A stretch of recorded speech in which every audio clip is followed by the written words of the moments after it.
Bonjour à tous et bienvenue. Donc nous revoilà pour une nouvelle vidéo de Cross Connect. J'ai pris un petit hiatus de 2 semaines environ pour faire pas mal de recherches. Et je voulais commencer par vous remercier tous ceux qui regardent ma chaîne de manière régulière, qui aussi m'envoient des messages directement sur mon email pour me donner leur point de vue sur les vidéos ou certains qui me laissent des messages directement sur YouTube ou Rumble, j'apprécie beaucoup. Et puis je voulais aussi faire un petit point sur les podcasts plus anciens que j'ai pu réaliser et faire le lien avec ce que l'on va voir aujourd'hui.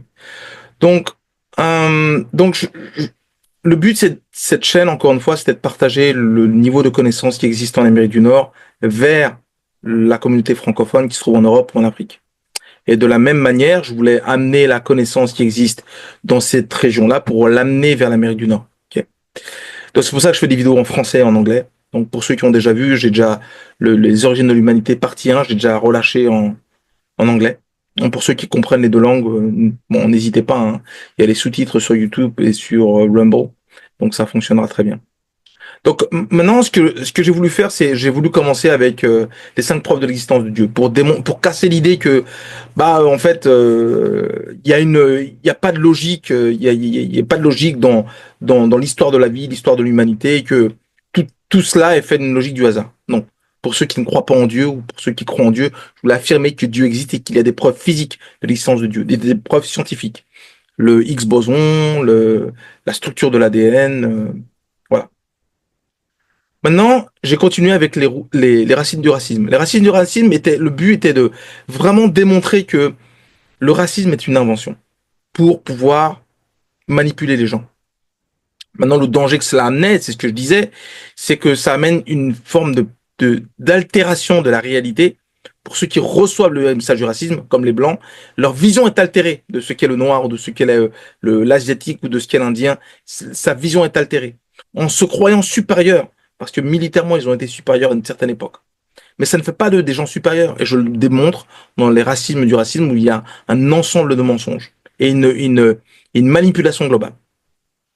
Après, on est passé à une tentative de démontrer comment cette civilisation évolue en montrant non, en montrant à la fois la comparaison entre la Révolution française et la Révolution américaine, et en enchaînant avec l'histoire, la, la Révolution haïtienne, et puis en continuant avec l'histoire de l'argent. Donc c'était démontrer la corruption dans laquelle l'humanité se trouve aujourd'hui. Ok. Maintenant, ce que je veux faire, c'est revenir aux origines de l'humanité. Comprendre qu'il y a un mensonge supplémentaire par rapport aux origines de l'humanité. Donc, voilà le lien avec l'histoire de l'argent et avec les autres podcasts. Maintenant, vous allez voir des vidéos et des photos qui proviennent d'une série qui s'appelle Les Anciens Aliens, une société c'est une série télé qui existe ici en Amérique du Nord, où je sais où la trouver. Donc pour ceux qui ne connaissent pas cette série, qui ne l'ont jamais vue, je pense qu'en France, elle est passée sur la chaîne Histoire et ça s'appelait Alien Theory ou un truc comme ça. Donc pour ceux qui ne connaissent pas la série, je pourrais passer les liens. Pour ceux qui parlent anglais, naturellement, le contenu est uniquement en anglais. Mais pour ceux qui aiment ce genre d'éléments, c'est très intéressant. Même si je ne crois pas tout ce qu'ils disent, mais c'est très intéressant à partir du moment où ils disent que oui, l'humanité provient parce qu'on a été créé par les aliens et que tout ce qui a été créé, ces monuments dont on va parler, sont créés par des aliens. Je crois pas à totalement ce qu'ils disent, mais il y a des éléments de réflexion qu'ils amènent qui sont très intéressants. Donc voilà le petit point de vue que je voulais faire sur les remerciements, les podcasts passés et la vision de de ce que nous allons voir ensemble aujourd'hui. Donc bienvenue dans cette nouvelle série de podcasts intitulée Interrogation ou questionnement sur les origines de l'humanité. Donc j'ai pas encore choisi questionnement ou interrogation. Vous le verrez dans le thumbnail que je vais utiliser pour cette vidéo. Donc nous nous apprêtons à entreprendre un voyage fascinant à travers le temps, remettant en question la sagesse conventionnelle concernant notre passé commun. Depuis des siècles, on nous a imposé, exposé un récit linéaire de l'évolution humaine. Est-ce là l'intégrité de l'histoire? Est-ce là toute la vérité? Dans cette série, nous allons explorer des perspectives alternatives, des perspectives aussi subjectives, ce sont mes analyses, et examiner des éléments de preuve qui pourraient suggérer un récit plus complexe de nos origines. Notre objectif n'est pas de fournir des réponses définitives, mais plutôt d'encourager la réflexion critique et l'exploration avec une ouverture d'esprit. Notre objectif est d'interroger le récit officiel et d'examiner ce que nous pouvons dire sur notre histoire commune, ce qui pourrait différer de ce qui nous a été enseigné à l'école et dans les universités. Donc maintenant, vous pouvez voir mon écran.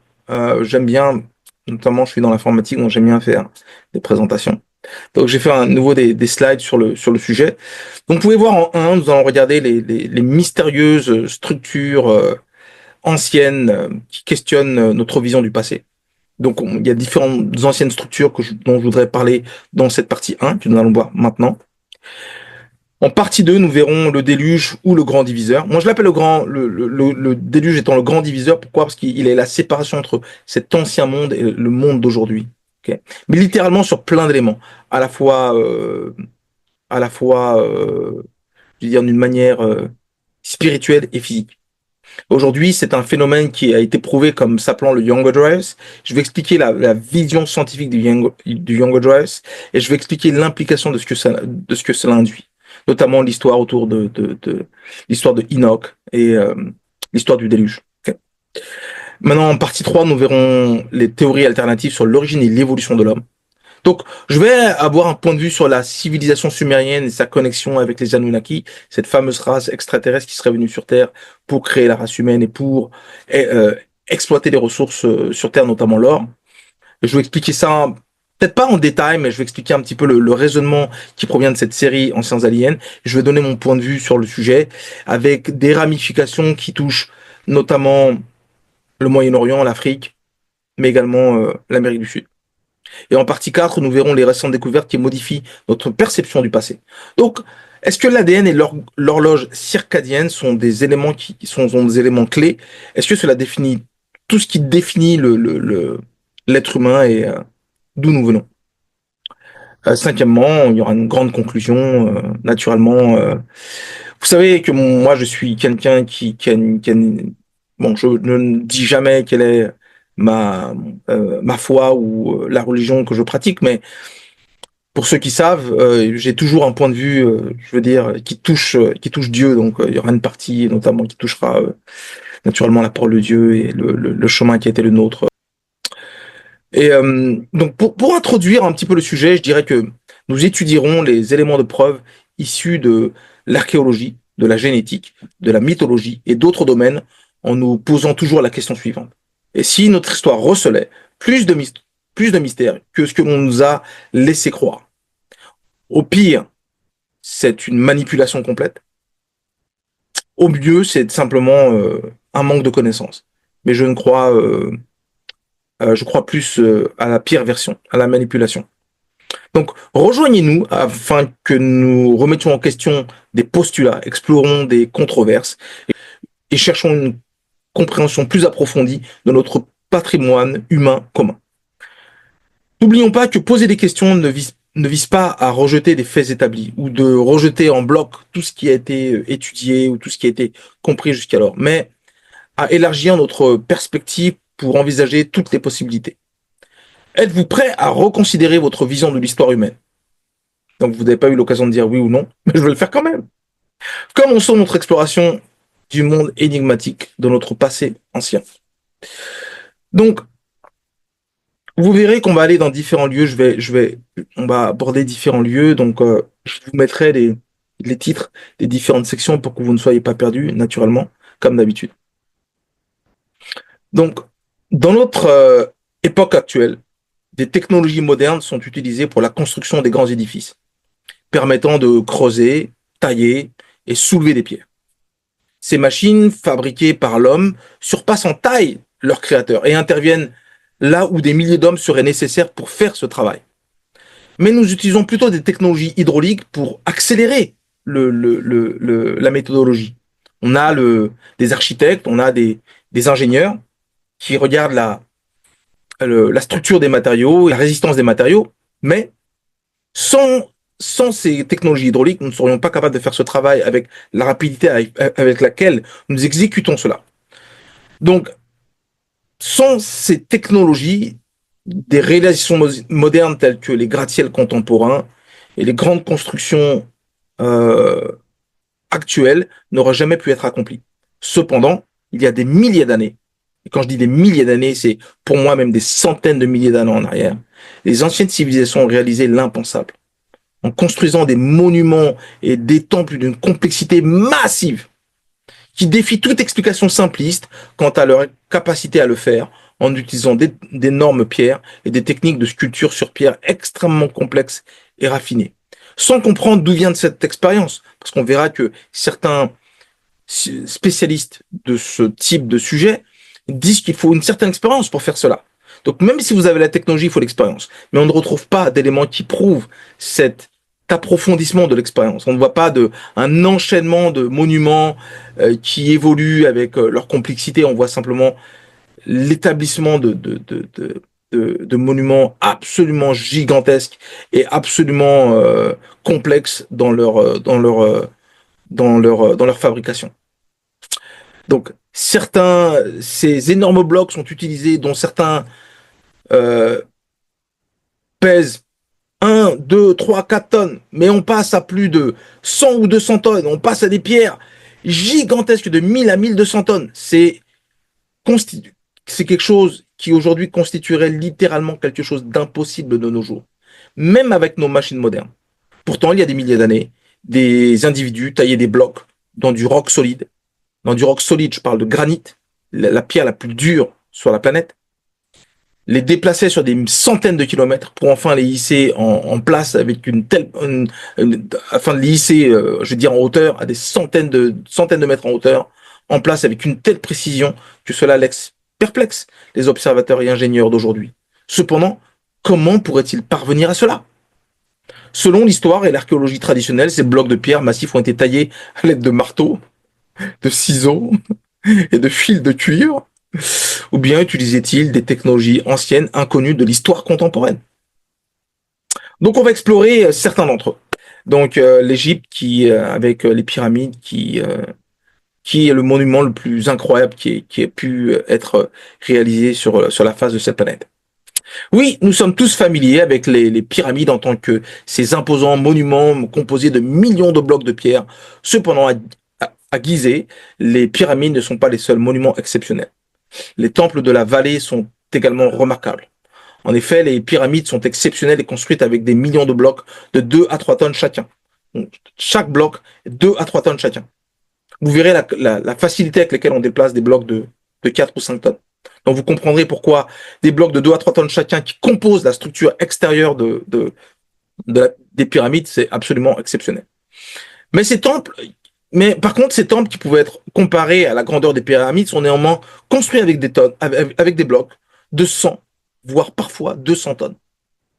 Permettez-moi d'indiquer qu'une masse de 100 tonnes équivaut à environ 100 voitures familiales que l'on pourrait comprimer pour former un bloc de 100 tonnes. Donc 100 voitures familiales, un SUV, ce qu'on appelle aujourd'hui, 100 voitures telles que celle-ci représenteraient un bloc de 100 tonnes. La question qui s'oppose est donc, pourquoi utiliser des blocs de 100 tonnes si on ne peut pas les exploiter? Mais non, au contraire.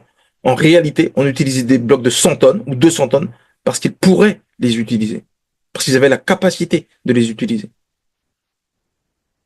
En effet, lorsqu'on examine le type de machine nécessaire pour extraire des pierres d'une carrière de nos jours, cela révèle d'équipements très imposants. Vous voyez à l'écran, nous avons du mal à comprendre comment de tels monuments ont pu être réalisés à l'époque des pharaons.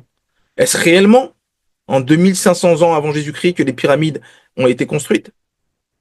Moi, je pensais bien avant. Et je vous donnerai les preuves de cela. Pour quelles raisons les Égyptiens actuels soutiennent-ils que des outils simples, tels que des fils de cuivre et des ciseaux, auraient pu être utilisés pour construire des monuments comme ceux-ci? Donc, dans la partie 2, je rentrerai un peu plus en détail pour vous donner l'explication pourquoi les Égyptiens actuels n'ont pas d'éléments tangibles, parce que réellement, ce ne sont pas eux qui l'ont fait. Donc, j'en parlerai dans la partie 2. Il est désormais évident qu'un autre élément était en jeu ici, pour permettre à une civilisation aussi ancienne de construire de tels monuments merveilleux avec des blocs qu'il nous serait impossible de déplacer aujourd'hui. L'expert en ingénierie Chris Dunn a consacré de nombreuses décennies à étudier comment les Égyptiens ont pu réaliser ces tâches monumentales avec des outils primitifs. Il a soutenu que les Égyptiens étaient bien plus sophistiqués que cela et souhaitait le démontrer. Ces recherches ont abouti à une découverte révolutionnaire mais controversée. En effet, le plateau de Gizeh constitue une démonstration immense d'exploits impressionnants en termes d'architecture et de logistique, avec la Grande Pyramide, la pyramide de Képhren et la pyramide de Mykérinos. Rien que pour la Grande Pyramide, 2,5 millions de blocs de pierre ont été utilisés, avec un poids moyen entre 1 et 2 tonnes pour chaque bloc. Cela implique la nécessité d'une organisation logistique adéquate pour permettre une communication efficace entre les personnes chargées de l'extraction des pierres et celles sur place afin de leur indiquer leurs besoins en termes de taille de bloc. Pendant ses recherches au nord du Gizeh, à Abu Rawash, il a repéré un bloc de granit comportant une entaille profonde. Et comment on pourra dire la bonne entaille profonde, il n'avait pas d'équipement moderne. Il n'avait pas de scie mécanique. Il a pu être réalisé avec une scie de 35 pieds, donc une scie de 10,60 mètres de diamètre. Les marques d'outils semblaient être présentes partout sur différents éléments. Les blocs de pierre, les statues ou les ornements de toutes sortes et de tailles, mais également sur des statues relativement, complexes. On voyait à l'écran cette statue où on voit il y a une marque euh, des formes d'entailles qui ressemblent à des scies mécaniques ou des scies hydrauliques. Si on revient un petit peu sur le mystère du déplacement de blocs de pierre, des blocs méga, gigantesques que l'on pourrait observer dans les civilisations anciennes. Est-ce uniquement observable en Égypte? En effet, on peut se poser la question. Donc, mais non, en fait, c'est observable ailleurs et dans des tailles qui sont bien plus gigantesques que celles qu'on a pu voir en Égypte, dans le nord du Gizeh, où on voyait des blocs de 100 à 200 tonnes. En effet, les 3 plus grandes pierres taillées par l'homme au monde se trouvent au temple de Jupiter à Baalbek, au Liban. Chacun de ces pierres pèse environ 1000 tonnes. Une pierre encore plus grande a été découverte dans une carrière voisine connue sous le nom de pierre de la femme enceinte, laquelle pèse 1200 tonnes. Pour déplacer cela aujourd'hui, il faudrait la force de 21 grues de levage lourd, ce qui semble inconsidérable pour les gens de l'époque pour faire ce genre de choses. Donc quand on pense à lever des éléments lourds, dans le monde actuel, lorsqu'un projet de construction est lancé, les équipements sont transportés sur place. Cependant, dans les projets de ces civilisations anciennes, des monuments ont été érigés dans des zones montagneuses. Comment serait-il possible aujourd'hui, comment pourrions-nous acheminer nos machines pour effectuer les travaux de levage nécessaires? Dans une telle situation, même nos équipements sont trop lourds pour être transportés sur place. Comme vous pouvez le constater, donc comme vous pouvez le voir maintenant, cette pierre est extrêmement lourde et difficile à déplacer. Étant donné qu'elle a été transportée jusqu'à une exposition à Palm Springs, ils ont rencontré certaines difficultés simplement en chargeant la pierre sur le camion. Mais la pierre ne pèse que 5 tonnes. Donc ce qui est très peu en termes mégalithiques, mais proche au maximum que nous déplaçons avec nos machines modernes. Donc des pierres de 100 à 200 tonnes, c'est impossible. Des pierres de 1000 à 1200 tonnes, c'est littéralement impossible. Dans de telles circonstances, il est difficile d'imaginer que les anciennes civilisations qui ont construit les pyramides, Baalbek et Pumapunku, n'avaient pas recours à la roue, à la poulie ou même au fer et utilisaient uniquement la force brute pour réaliser tout cela. Ça n'a aucun sens. Maintenant, une autre interrogation se pose. Comment les anciennes civilisations auraient-elles pu atteindre un tel niveau de raffinement en termes de maçonnerie? Le maître tailleur de pierre et sculpteur Roger Hopkins utilise divers outils sophistiqués pour tailler et façonner des pierres dures. Des fils diamantés combinés à de l'eau sous haute pression sont utilisés pour lui permettre de créer des œuvres d'art en utilisant des blocs de granit provenant des carrières voisines.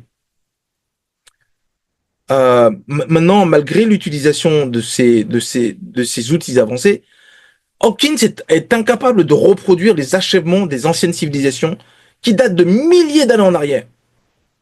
Est-il possible que ces éléments démontrent qu'ils ont utilisé des technologies oubliées ou qu'ils ont reçu de l'aide d'ailleurs? Comme l'a indiqué M. Hopkins, il pourrait s'avérer quelque peu difficile d'atteindre un tel degré de finesse en taille de pierre.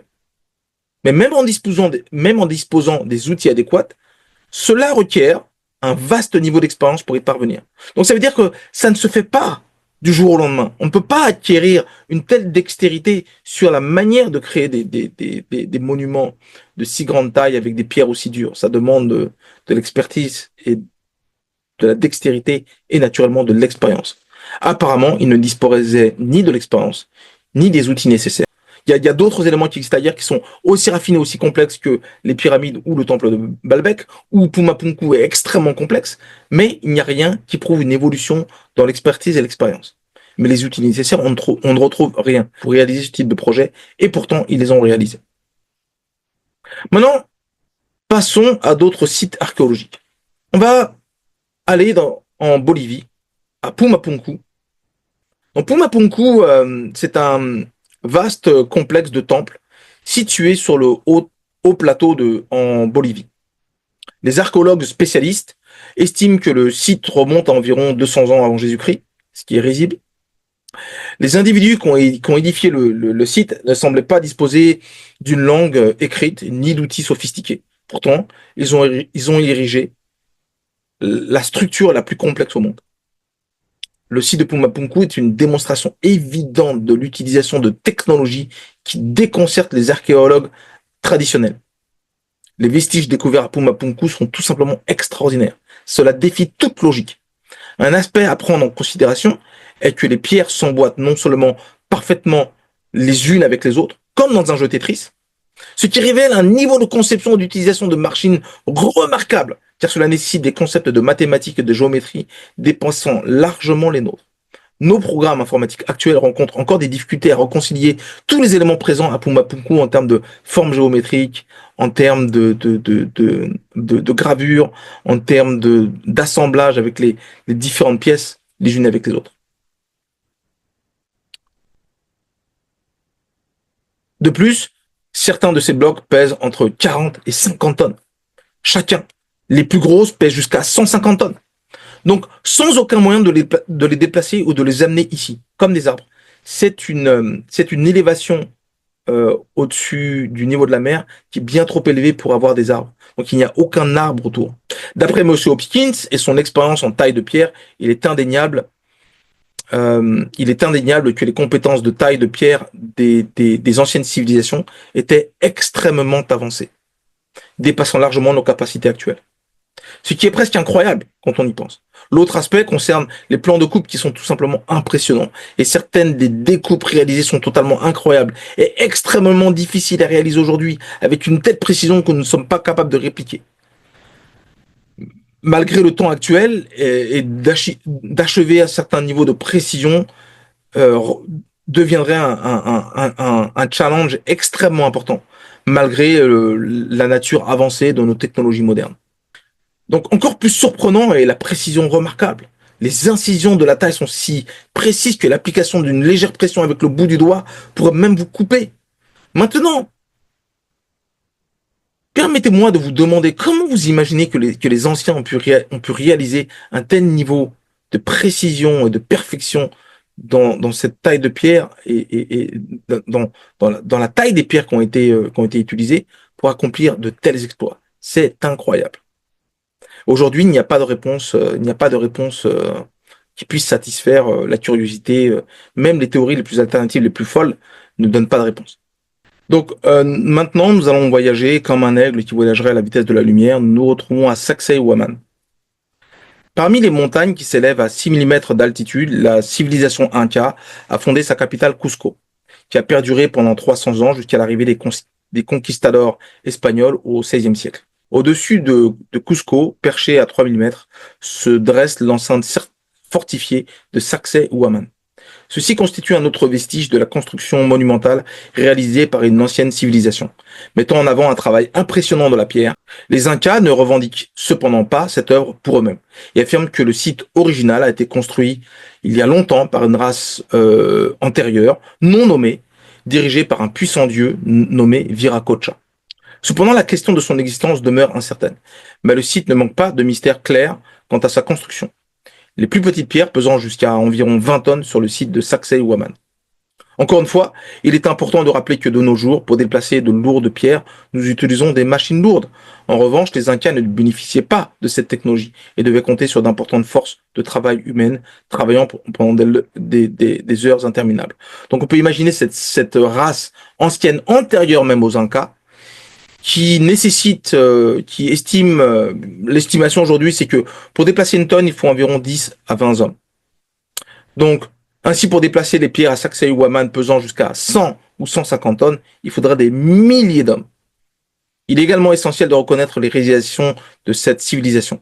En effet, ils devaient disposer d'une technologie nécessaire pour extraire d'énormes blocs de pierre, les déplacer à leur convenance, les empiler et les agencer de telle manière à ce qu'ils s'emboîtent parfaitement, comme s'ils avaient été moulés sur place. Quand vous voyez les images à l'écran, c'est incroyable. On a l'impression que tout est moulé sur place, comme si les pierres avaient été prises, fondues et moulées sur place, de manière à ce qu'elles s'emboîtent absolument parfaitement.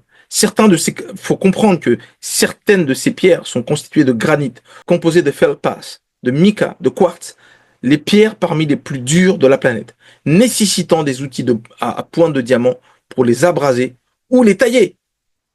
Extrêmement complexe. Aujourd'hui, nous ne serions pas capables de reproduire ce qui a été fait à Sacsayhuaman ou ailleurs.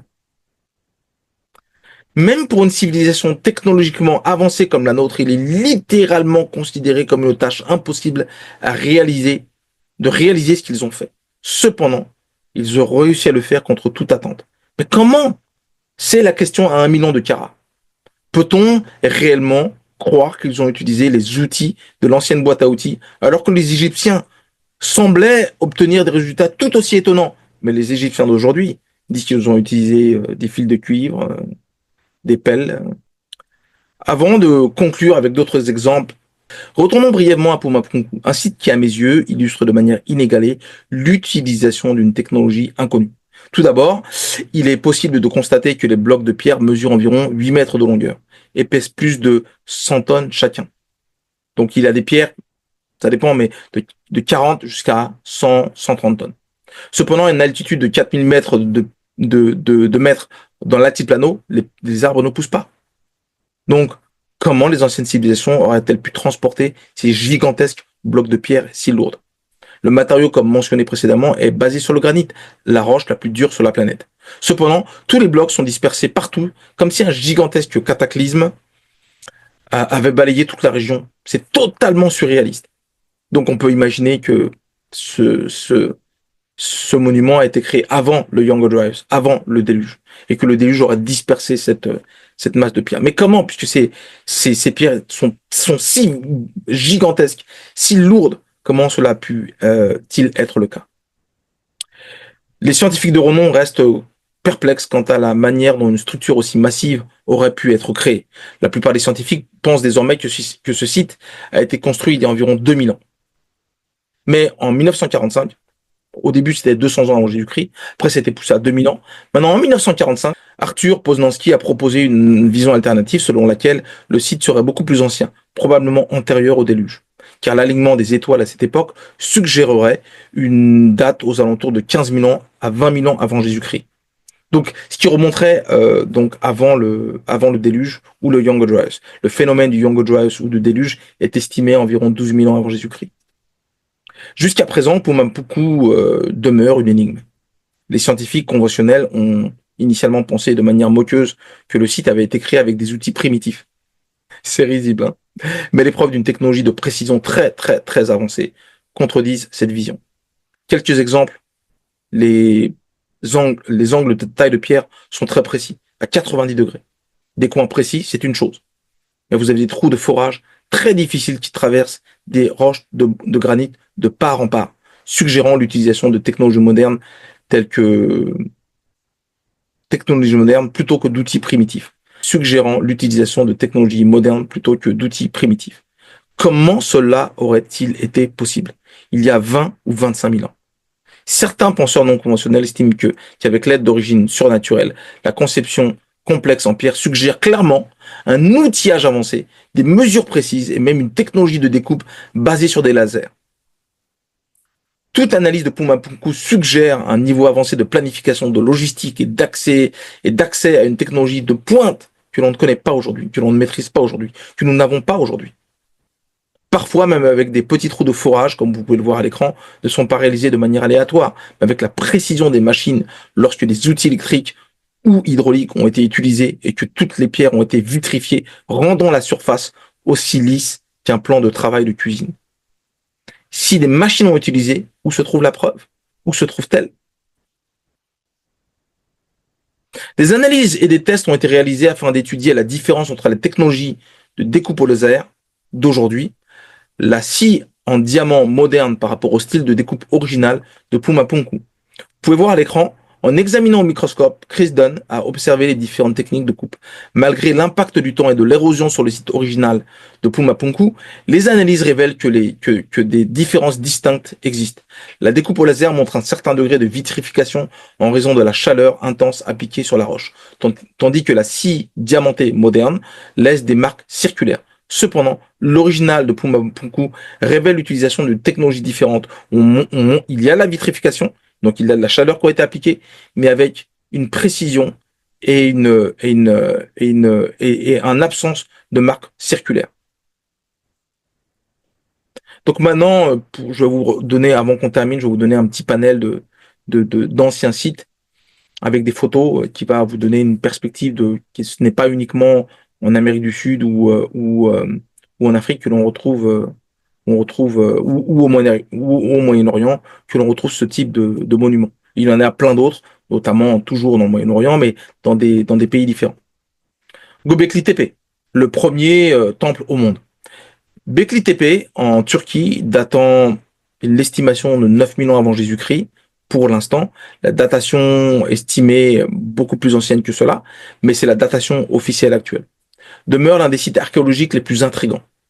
Cet ensemble complexe comprend un minimum de 20 installations circulaires, 200 piliers en forme de T, dont certains pesant plus de 60 tonnes, des sculptures d'animaux complexes, incluant des renards, des serpents et des sangliers.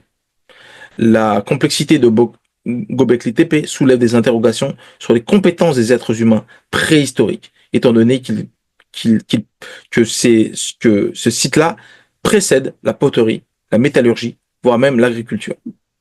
Ça défie toute forme de logique et des datations que l'on donne par rapport à la préhistoire, à la vision que l'on a de la préhistoire. La grande pyramide de Gizeh, un prodige d'ingénierie.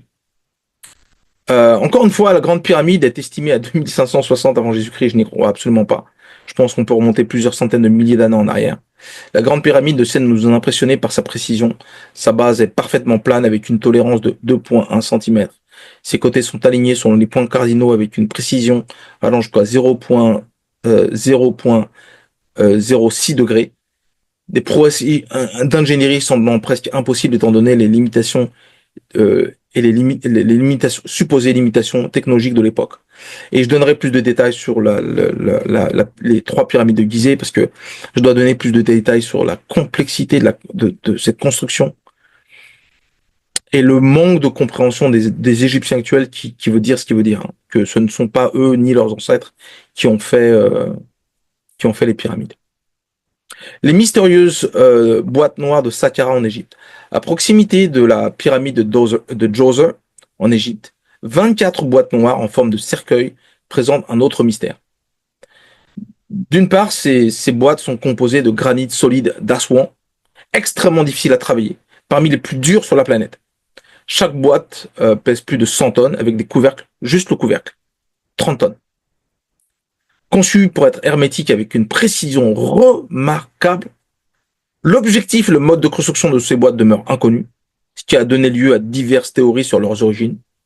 Ces structures remettent en question notre compréhension des capacités anciennes et du progrès technologique, parce qu'aujourd'hui, faire ce genre de boîte, c'est littéralement impossible. Et vous pouvez voir que l'entrée est faite avec un angle droit parfait, c'est juste impossible. Même aujourd'hui, c'est strictement impossible à réaliser. Alors que nous poursuivons nos études, il est essentiel de rester réceptif à de nouvelles interprétations qui pourraient remodeler notre perception de l'histoire humaine. Après avoir étudié ces structures anciennes remarquables, des pierres taillées avec une précision incroyable de Pumapunku, au gigantisme de Baalbek au Liban, aux merveilles mégalithiques de Saksei ou Aman, en passant par l'antiquité stupéfiante de Göbekli Tepe, les prouesses d'ingénierie de la grande pyramide de Gizeh et les énigmatiques boîtes noires de Saqqara, nous sommes confrontés à davantage d'interrogations que de réponses. Ces sites remettent en question notre compréhension conventionnelle des capacités anciennes de plusieurs manières. Premièrement, il y a un niveau de sophistication technologique. La précision du travail de la pierre, en particulier à Pumapunku et Saksei ou Aman, laisse entrevoir des technologies avancées que nous peinons à expliquer dans le cadre chronologique historique accepté. Effectivement, quand on nous dit que Göbekli Tepe date de 9000 ans avant Jésus-Christ, ça n'a aucun sens. Ça n'a absolument aucun sens.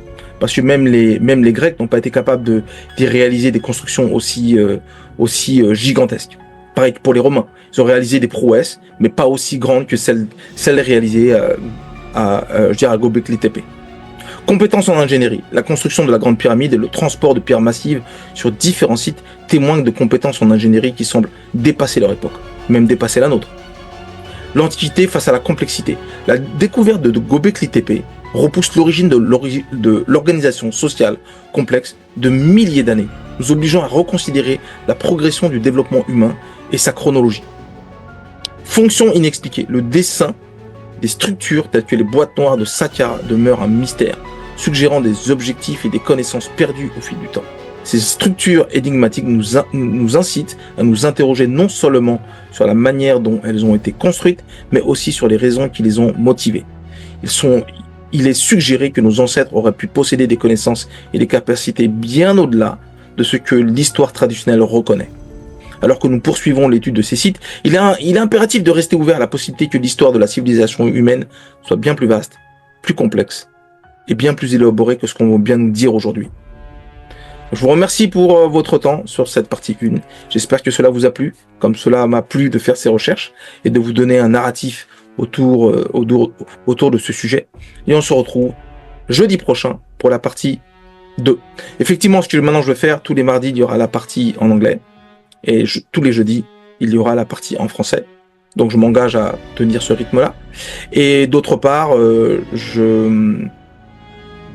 effectivement, je ne fais pas énormément de vues, donc je vous incite à liker, commenter, mais également à souscrire à la chaîne, ce qui permettrait d'avoir, en utilisant l'algorithme de YouTube et de Rumble, ce qui nous permettrait de mettre en avant ces vidéos un peu plus et de faire grandir notre communauté. Je vous remercie beaucoup pour votre temps, pour votre attention, et on se retrouve dans la partie 2.